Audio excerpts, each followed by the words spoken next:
I write this to you, from which you will learn how in 33 days I passed from the Canary Islands to the Indies with the fleet which the most illustrious king and queen, our sovereigns, gave to me. And there I found very many islands, filled with people innumerable, and of them all I have taken possession for their highnesses, by proclamation made and with the royal standard unfurled, and no opposition was offered to me.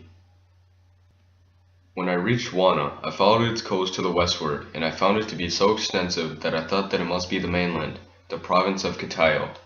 And at the end of many leagues, seeing that there was no change, and that the coast was bearing me northwards, which I wished to avoid since winter was already beginning, and I proposed to make from it to the south, and as moreover the wind was carrying me forward, I determined not to wait for a change in the weather, and retraced my path as far as a certain harbor known to me. And from that point I sent 2 men inland to learn if there were a king or great cities. They traveled 3 days' journey, and found an infinity amount of small hamlets and people without number, but nothing of importance. For this reason they returned.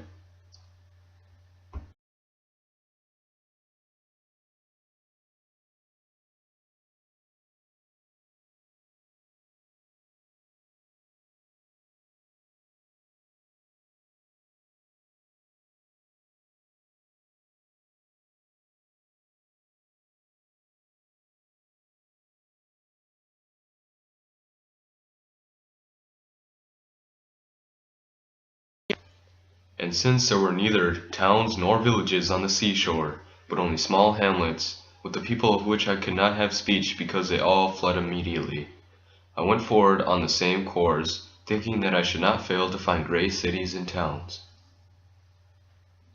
The nightingale was singing, and other birds of 1,000 kinds, in the month of November, there where I went. There are 6 or 8 kinds of palm, which are a wonder to behold on account of their beautiful variety, but so are other trees and fruits and plants. In it are marvelous pine groves, and there are very large tracts of cultivatable lands, and there is honey, and there are many birds of many kinds, and fruits in great diversity. In the interior are mines of metals, and the population is without number.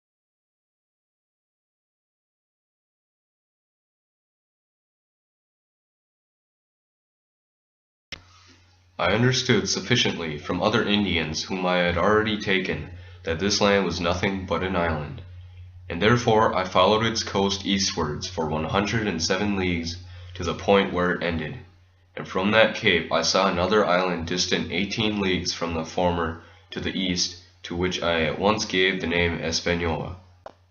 This island and all the others are very fertile to a limitless degree, and this island is extremely so. In it there are many harbors on the coast of the sea, beyond comparison with others which I know in Christendom, and many rivers, good and large.